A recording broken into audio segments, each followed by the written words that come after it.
Welcome to BRK news. So జనరల్గా depression పెద్దవాళ్ళలో మనం చూస్తూ ఉంటాము, కానీ చిన్నపిల్లల్లో కూడా డిప్రెషన్ ఉంటూ ఉంది. చిన్నపిల్లల్లో డిప్రెషన్ ఉందని మనకు ఎలా తెలుస్తుంది, లక్షణాలు ఎలా ఉంటాయి, మరి దాని నుంచి వాళ్ళని బయటపడేయడం ఎలాగా, వివరాలు తెలుసుకుందాం. ఈరోజు మనతో పాటు ఉన్నారు ప్రముఖ psychologist and herbal medicine specialist Swathi గారు. మేడం నమస్తే అండి. నమస్తే లక్ష్మి గారు. డిప్రెషన్ అంటే మనకి డిప్రెషన్ ఉందనుకోండి తెలుస్తుంది. ఎలా తెలుస్తుంది లక్ష్మి గారు? అంటే యాక్టివ్గా ఉండము, ఏదో మూడ్ ఆఫ్ లో ఉంటాము, దాని గురించి ఎక్కువ ఆలోచిస్తూ ఉంటాము, ముఖ కవళికలు తెలుస్తూ ఉంటాయి ఎక్కువగా కాలము ఇలాగా. కానీ చిన్న పిల్లల్లో డిప్రెషన్, ఇప్పుడు పెద్దవాళ్ళకి డిప్రెషన్ వచ్చిందంటే రకరకాల కారణాలు అయి ఉండొచ్చు. అవును, వాళ్ళకి ఏదో హోప్స్ ఉండొచ్చు, గోల్స్ ఉండొచ్చు, అట్లా ఇట్లా ఇట్లా. కానీ చిన్న పిల్లల్లో డిప్రెషన్ అది ఎందుకు? బాగుందండి ఇలా మాట్లాడుకోవడం. అస్సలు బాగాలేదు. మనం చిన్న పిల్లలు అని అంటే బేసిక్గా ఫ్యామిలీస్లో మనం అందరం ఎలా చూస్తాం తెలుసా? ఒక ఇంట్లో చిన్న పిల్లలు ఉన్నారంటే ఫస్ట్ ఆ ఇంట్లో ఒక బ్రైట్నెస్ వచ్చేస్తుంది. పెద్దవాళ్ళు పొద్దున్న వెళ్ళిపోతారండి పనికి, ఈవినింగ్ ఎప్పుడో వస్తారు. ఒకప్పుడైతే ఓన్లీ ఫాదర్ వర్క్ చేసేవాళ్ళు, ఇప్పుడు మదర్ ఫాదర్ ఇద్దరు వర్క్ చేయాల్సినటువంటి ఎన్విరాన్మెంట్, కాంపిటేటివ్ వరల్డ్ అయిపోయింది, అన్నిటికీ మనీ, అవునా కదా? సో దానికోసం వాళ్ళు పరిగెడుతూ ఉంటారు. సో రకరకాల స్ట్రెస్ ఉంటాయి, ఆఫీస్ స్ట్రెస్ ఉంటుంది. ఒక ఏజ్, ఒకప్పుడైతే హెల్త్ ఇష్యూస్ ఎప్పుడో ఒక 40-50లో వినేవాళ్ళం. ఇప్పుడు చిన్న ఏజ్ నుంచే 20-30 ఇయర్స్ నుంచే మనకి హెల్త్ ఇష్యూస్ కూడా ఉంటాయి, రకరకాల స్ట్రెస్లు ఉంటాయి. కానీ ఇంటికి రాగానే చిన్న పిల్లల్ని చూడగానే అందరూ మర్చిపోతారండి. ఇట్స్ ఏ న్యాచురల్ మెడిసిన్, దానికి కన్సల్టేషన్ ఉండదు, మీరు ఫీజు కూడా ఖర్చు పెట్టక్కర్లేదు, అన్నీ మర్చిపోతారు బాధలన్నీ. సో అలాంటి పిల్లల గురించి అంటే మనం చిన్న పిల్లల నుంచి 15 ఇయర్స్ లోపల పిల్లలు కూడా మనకి ఒక ఎనర్జీని ఇస్తారు. పేరెంట్స్ లో ఒక కాంపిటేటివ్ స్పిరిట్ ని పెంచుతారు. సో వాళ్ళు చాలా బిజీ చేస్తారు. మా వాడికి ఎంత 13 నెలలే ఇప్పుడు, చాలా బిజీ అయిపోయాను అనిపిస్తుంది. అంటే ఈ పనుల వల్ల కాదు, వాడి వల్ల. అవునా? అంటే ఆ బిజీ ఎలా అనిపిస్తుంది మీకు? అంటే ఇక్కడంటే మీకు వర్క్ అన్నాక ఏ వర్క్ అన్నా స్ట్రెస్ అనిపిస్తుంది. మీ అబ్బాయితో స్ట్రెస్ అనిపిస్తుందా, స్ట్రెస్ బస్టర్ అనిపిస్తుందా? స్ట్రెస్ ఉండదు. అవునా? సో అలాంటి పిల్లల కోసం మనము డిప్రెషన్ అని మాట్లాడుకుంటుంటే నిజంగా బాగా అనిపించట్లేదు నాకు, కానీ పెరుగుతున్నాయి. ఇప్పుడు 100 మంది పిల్లల్లో 20% ఇప్పుడు ఆల్రెడీ డిప్రెషన్కి గురి అవుతున్నారు. మీరు famous psychologist, psychotherapy, psychology hospitals, psychiatry hospitals, అంటే ఎలాగంటే క్యూ లాగండి, పిల్లల్ని పట్టుకొని పేరెంట్స్ నుంచి ఉంటున్నారు. అన్నీ అంటే ఇప్పుడు పాపం వాళ్ళు కష్టంతో ఏదైతే వెనకేసుకొని ఒక హ్యాపీ లైఫ్ పిల్లలతో గడపాలనుకుంటున్నారు, వాళ్ళు ఇప్పుడు హాస్పిటల్స్లో గడుపుతున్నారు. ఏ మూమెంట్లో పిల్లలు ఎలా బిహేవ్ చేస్తున్నారు, దేనికి ఎలాగ డిప్రెస్డ్ అయిపోతున్నారు, అమ్మో వాళ్ళు నెక్స్ట్ మూమెంట్ వాళ్ళని పక్కకు వదిలితే ఏమైపోతారో, ఏం చేసుకుంటారో అనే భయంతో రోజులు వెళ్తున్నాయి. అలాంటి రోజులు వచ్చేసాయి. ఎందుకు, దీనికి కారణం ఏంటి అనేది చాలా అవసరం. ఉన్న సిచ్యుయేషన్ అయితే సరిచేయాల్సిందే. సరిచేయకపోతే వీళ్ళు 20% ఉంది, రేపు 30%, 40. ఇంట్లో మీకున్న 4 పిల్లల్లో 2 పిల్లలు డిప్రెషన్తో ఉన్నారు అని తెలిస్తే అంటే వాళ్ళ లైఫ్ ఎలాగో చెప్పలేని పరిస్థితిలో ఉంది. మరి మనం మిగిలిన వాళ్ళ ఆ హ్యాపీ మూమెంట్స్ని ఎంజాయ్ చేయగలరా ఫ్యామిలీతో? కుదురుతుందా? లేదు కదా. సో అలాంటి పరిస్థితి దీనికి ఎందుకు వస్తుంది అంటే ఎక్కువగా జెనెటిక్ కారణాలు చాలా ఉంటాయి. జెనెటికల్గా వాళ్ళ తాతల నుంచి కూడా ఎవరైనా డిప్రెషన్స్ పేషెంట్స్ ఉన్నారు అనుకోండి, వాళ్ళ నెక్స్ట్ జనరేషన్లో కూడా డిప్రెషన్ వచ్చే ఛాన్సెస్ ఉంది ఎక్కువగా. Second thing, emotional traumas. చిన్న పుట్టిన ఏజ్ నుంచి మనం అనుకుంటాము 10 ఏళ్ళు వస్తేనే వీళ్ళకి అన్నీ అర్థమవుతుంది, అన్నీ అబద్ధం అండి.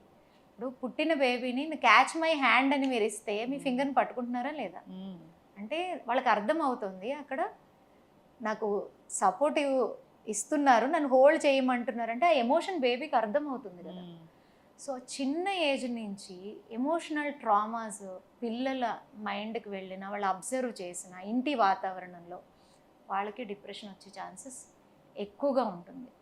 అలాగే చాలామంది గోల్స్ పెట్టుకుంటారు, నేను ఈ టైంకి ఇది చేసేయాలి, ఫలానా టైంకి ఇది అయిపోవాలి, నేను ఇది అచీవ్ చేసేయాలి, ఏదో అయిపోవాలి అనుకున్న వాళ్ళు ఫెయిల్ అయిపోయారు అనుకోండి, వాళ్ళు అనుకున్న ప్లానింగ్ ఫెయిల్ అయిపోయింది అనుకోండి, వాళ్ళల్లో కూడా డిప్రెషన్ వచ్చే ఛాన్సెస్ ఉంటుంది. రిలేషన్షిప్, హస్బెండ్ అండ్ వైఫ్ ఉండొచ్చు, బ్రదర్స్ అండ్ సిస్టర్స్ ఉండొచ్చు, పేరెంట్స్ అండ్ కిడ్స్, వీళ్ళ మధ్యన కూడా ఏదన్నా ఎమోషనల్ ట్రామాస్, ఎమోషనల్ డిస్టర్బెన్స్, రిలేషన్లో ఉండేటటువంటి ఇంపేరబిలిటీ, అర్థం చేసుకోకపోవడం, నమ్మకం లేకపోవడం, ఇలాంటి విషయాల్లో కూడా డిప్రెషన్ వచ్చే ఛాన్సెస్ ఎక్కువ ఉంటుంది. అలాగే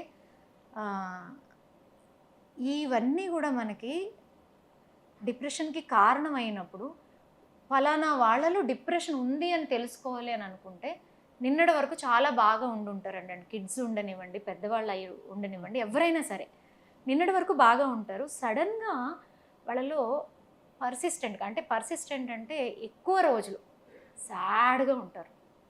దేని మీద ఇంట్రెస్ట్ ఉండదు, చదివే పిల్లలకి చదువు మీద ఇంట్రెస్ట్ ఉండదు, పని చేసే వాళ్ళకి పని చేయాలనిపించదు, హ్యాపీగా ఎవరితో మాట్లాడరు, ఎక్కడ ఫంక్షన్స్లో పార్టిసిపేట్ చేయరు, ఎక్కడో లోన్లీగా చీకట్లో ఉండడానికి ఇష్టపడుతూ ఉంటారు, తెలవకుండా రోజులో 4-5 సార్లు గంటలు ఏడుస్తూ ఉంటారు, ఫుడ్ కంప్లీట్గా అవాయిడ్ చేస్తారు, లేకపోతే అతిగా తింటూ ఉంటారు, అతిగా మాట్లాడుతూ ఉంటారు, అతిగా కోపం చేసుకుంటూ ఉంటారు.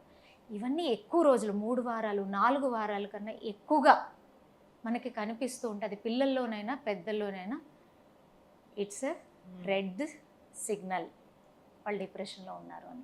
సో ఇవి గమనించుకోండి, మనలో ఉన్నాయా, మనతో ఉన్న వాళ్ళల్లో ఉన్నాయా.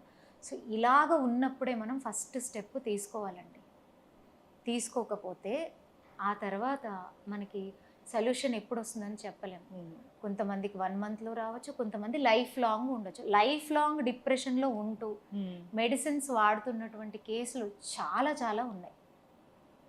ఇంకొకటి చెప్తాను, మనం పిల్లల్లో డిప్రెషన్ గురించి మాట్లాడుకుంటున్నాం కాబట్టి పిల్లల్లో డిప్రెషన్ ఎందుకు వస్తుంది అని అంటే, మనము యాక్చువల్గా ఇలాగ మనం మాట్లాడితే చాలామంది పేరెంట్స్కి బాధ కలుగుతుంది. ఎందుకు అంటే పేరెంట్స్ ఒక ఆలోచన ఎలాగ ఉంటుంది అంటే, ఆ పేరెంట్స్ పెరిగిన కొన్ని వాతావరణాలు ఉంటాయి, వీళ్ళు దాన్ని ఒక డిక్షనరీగా రాసేసుకుంటారు. నా లైఫ్ ఇలాగ ఉండింది, నేను ఇలాగ అనుభవించాను, నేను ఇది సాధించలేకపోయాను, సో అందుకని నేను నాది అవ్వకపోయింది, నేను ఇప్పుడు అన్ని రకాలుగా నేను ఎందుకు స్ట్రాంగ్గా ఉండాలంటే నా పిల్లల లైఫ్ని నేను మార్చాలి అని అనుకుంటాను.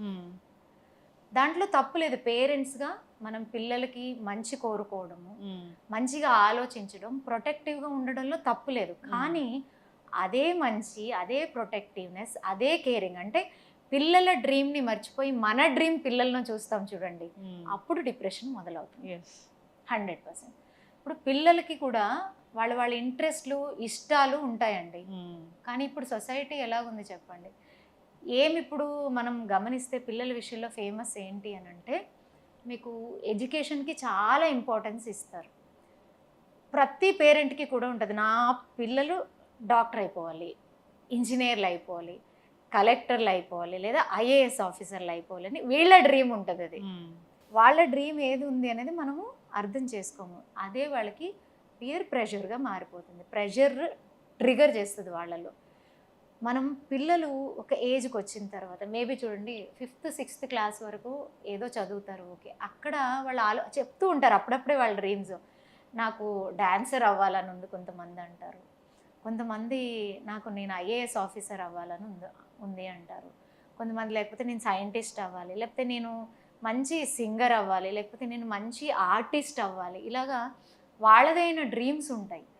అప్పుడు మనం అవన్నీ వినము, అదంతా నాకు తెలియదు, నువ్వు ఇలా చదవాలి, చూడు మన చుట్టాల పిల్లలు ఎలా చదివారు, మన పక్కన వాళ్ళ పిల్లలు ఎలా చదివారు అని కంపారిజన్స్ చేస్తారు.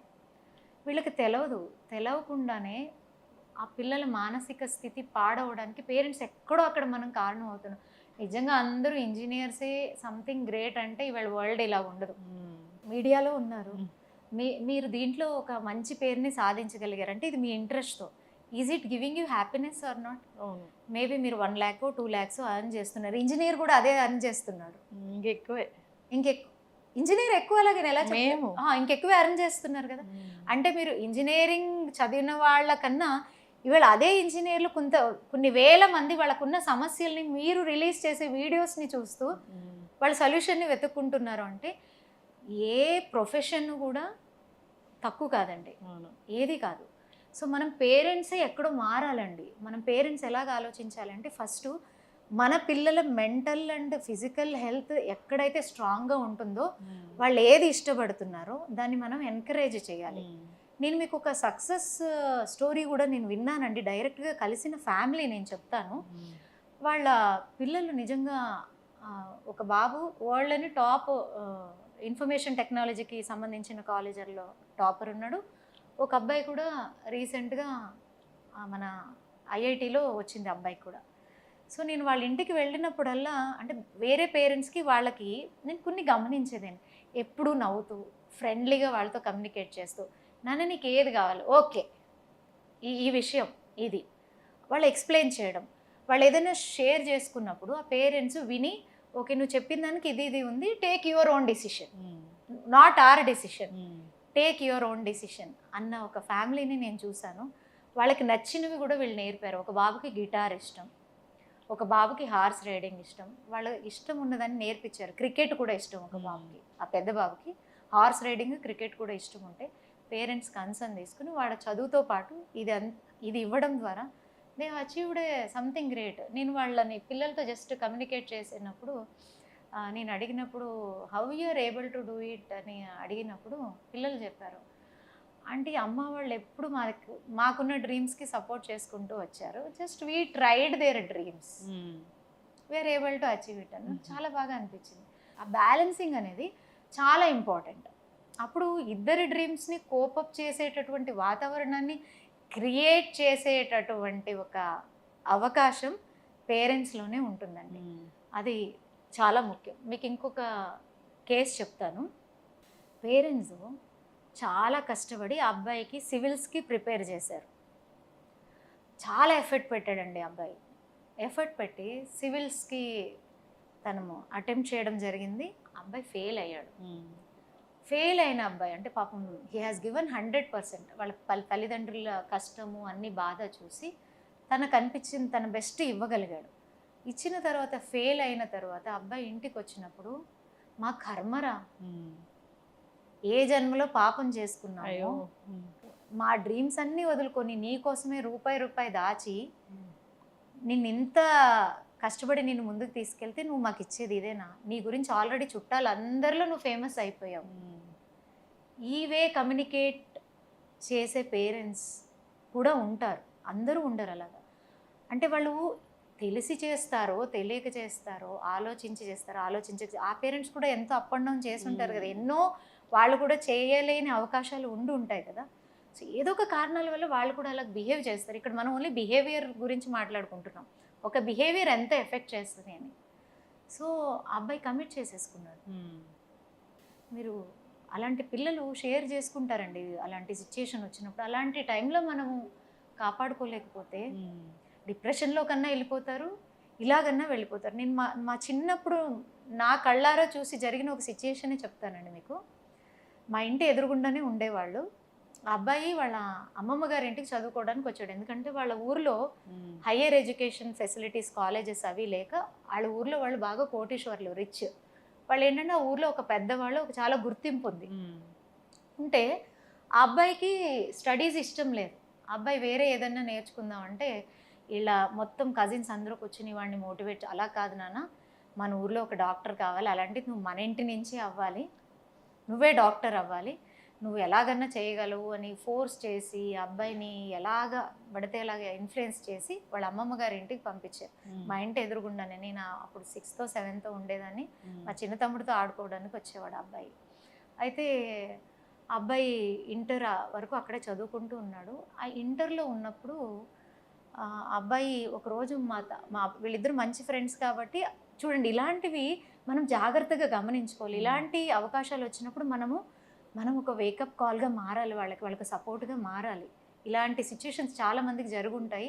అట్లీస్ట్ ఇక్కడి నుంచి అన్నా మనం కొంచెము ఇవన్నీ గమనించుకోవాలి అనే ఒక ఆలోచన, ఒక చిన్న మెసేజ్ ఇవ్వాలనిపించింది. సో అబ్బాయి మా తమ్ముడి దగ్గరికి వచ్చి, ఒరే నేను చదవలేకపోతున్నాను, నేను ప్రయత్నిస్తున్నాను, నేను ఎంత కూర్చుని చదువుదామన్నా అది నాకు తలలోకి వెళ్ళట్లేదు, నేను కూర్చుని చదవడం కూడా మా అమ్మా నాన్న అందరూ గుర్తొస్తున్నారు, వాళ్ళు నన్ను పంపించే విధానం గుర్తొస్తుంది, రేపు నేను సాధించలేకపోతే ఆ ఫెయిల్యూర్ అయ్యి నేను తల ఎత్తుకుని మా ఊరు వెళ్ళలేనురా, నీకు ఒక విషయం చెప్పాలరా, దీని నుంచి నేను బయటపడడానికి వాళ్ళు ఎవరికి తెలవకుండా డ్రింక్స్ కూడా స్టార్ట్ చేశాను, నాకేం చేయాలో అర్థం కావట్లేదురా అని మా చిన్న తమ్ముడి దగ్గరే షేర్ చేశాడంట. చేస్తే మా చిన్న తమ్ముడు చెప్పాడంటే, ఒరే నీ ఆలోచన ఇలా పెట్టుకోవద్దు, నువ్వు ఇలాంటి వాటికి వెళ్ళొద్దు, బెంగపడకు, ఏమైనా సపోర్ట్ కావాలి. వీడు బాగా చదువుకునేవాడు. నేను సపోర్ట్ చేస్తాను, ఇవన్నీ మనసుకి పెట్టుకోకు, అవసరమైతే నువ్వు అంకుల్ని కూర్చోబెట్టి నా పరిస్థితి ఇలా ఉంది అని చెప్పు, అన్ని దారులు వస్తాయిరా, లేదంటే ఏదైనా కోచింగ్ తీసుకుంది కానీ కౌన్సిలింగ్ తీసుకుంది కానీ నేను కూడా కావాలంటే సపోర్ట్గా వచ్చి నేను మీ పేరెంట్స్తో మాట్లాడతాను అని చెప్పాడంట. ఆ 2-3 డేస్ వాడు డల్గా ఉన్న, వీడికి అయినంత వీడితో పాటు ఇంకా ఫ్రెండ్స్ ఉంటారు, అందరూ పాపం పాజిటివ్గానే చెప్పారు. ఇది జరిగిన 1 వీక్కి అబ్బాయి నాకు అప్పుడే చూడండి మెడిసిన్స్ గురించి నేను కూడా అప్పుడంతా ఏంటది, ఏం తీసుకున్నాడు, ఏం జరిగిందని మెటాసిడ్ అనే ఒక మెడిసిన్ తీసుకుని అబ్బాయి కమిట్ చేసుకున్నాడు, చనిపోయాడు పాయిజన్ తీసుకుని. వాళ్ళ ఫ్యామిలీ అంతా రప్చర్. వాళ్ళు నిజంగానే చాలా మంచి ఫ్యామిలీ అండి, ఎంతో ఆదర్శంగా ఉండేవాళ్ళు, లేని వాళ్ళ పిల్లల్ని ఎంతోమందిని చదివించిన ఫ్యామిలీ వాళ్ళది. అంటే నేబర్స్ కాబట్టి అవన్నీ అబ్జర్వ్ చేస్తాం కదా, చాలా మంచి వాళ్ళు, చాలా స్పిరిచువల్ ఉండేవాళ్ళు. ఇంకా అబ్బాయి చనిపోయిన తర్వాత ఫ్యామిలీ కొలాప్స్ అయిపోయారండి. ఆ అబ్బాయి పాయిజన్ తీసుకుని ఇంకా చనిపోయే స్టేజ్లో ఉన్నప్పుడు మేమందరం వెళ్ళాం, నేను కూడా వెళ్ళి హాస్పిటల్లో అబ్బాయి పరిస్థితి చూశాను. ఆ అబ్బాయి అప్పుడు ఆ మూమెంట్లో చనిపోయాడు, కానీ నన్ను స్వాతి అక్క అని పిలిచేవాడు. ఆ అబ్బాయి చెప్పాడు, అక్క నేను బాగా అయిపోవాలి, నేను బాగా అవుతానా, నేను బ్రతుకుతానా అంటే అలాంటి సిచ్యుయేషన్ నేను ఆ ఏజ్లో చూశాను. ఆ స్కూల్ పిల్లలందరినీ పిలిచి ఆ అబ్బాయిని పోస్ట్ మార్టంని చూపించారు. ఎందుకు పిలిచారు అంటే, ఇలాంటి తప్పు మీరు ఎవరూ చేయకండి, ఎంత భయంకరమైన అబ్బాయి చనిపోయిన రోజు మర్చిపోతామండి, వారం రోజులకో 10 రోజులకో ఫ్రెండ్స్ లాంటి వాళ్ళు మర్చిపోతారు, కానీ పేరెంట్స్కి ఫ్యామిలీకి ఎంత పెయిన్ అండి.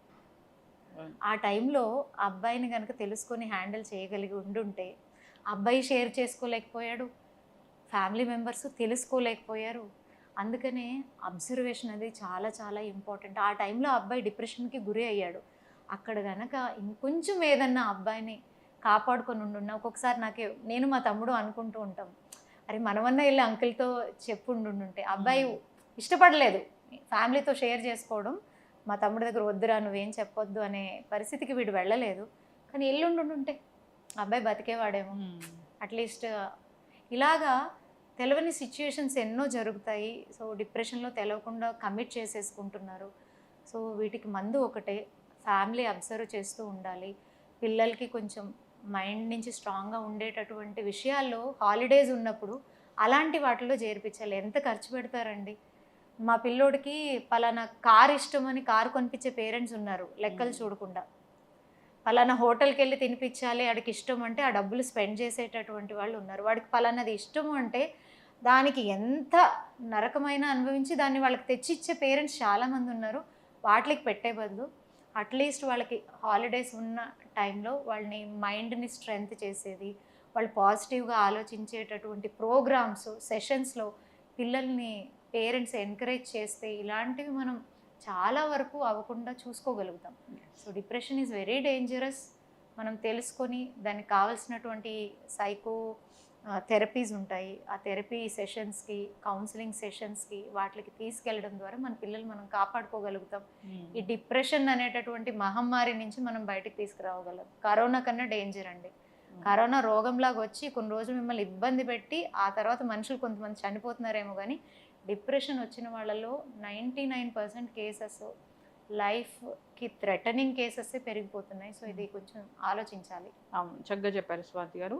డిప్రెషన్ పెద్దవాళ్ళలో చూస్తుంటాము, కానీ చిన్నపిల్లల్లో వస్తుందంటే నిజంగా మాట్లాడుకోవడానికే బాధాకరంగా అనిపిస్తుంది. సో మనం ప్రెషర్ చేయకూడదు వాళ్ళని, అసలు ప్రెషర్స్ ఎలాంటివి పెట్టకూడదు. అంతేకాదు చదువే కాదు ఇంకా చాలా ఉన్నాయి. సో దేంట్లో వాళ్ళు బెస్ట్ అనిపిస్తే అటువైపు వెళ్ళనిస్తే మంచిది. చక్కగా చెప్పారండి. అందరూ కూడా పేరెంట్స్ ఆలోచించాలని కోరుకుందాం. ధన్యవాదాలు. థ్యాంక్ యూ లక్ష్మి గారు.